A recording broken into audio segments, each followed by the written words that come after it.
Sence ne anlatmaya çalışıyorum burada? Paradoks prizmasını parçaladığında bizim gerçekliğimizi de parçaladın. Green Hill yok oldu. Artık öyle bir yer yok. Sence ne anlatmaya çalışıyorum burada? Paradoks prizmasını parçaladığında bizim gerçekliğimizi de parçaladın. Green Hill yok oldu. Artık öyle bir yer yok. Sence ne anlatmaya çalışıyorum burada? Paradoks prizmasını parçaladığında bizim gerçekliğimizi de parçaladın. Green Hill yok oldu. Artık öyle bir yer yok. Sence ne anlatmaya çalışıyorum burada? Paradoks prizmasını parçaladığında bizim gerçekliğimizi de parçaladın. Green Hill yok oldu. Artık öyle bir yer yok.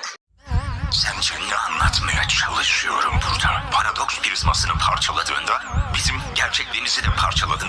Green Hill yok oldu. Artık öyle bir yer yok.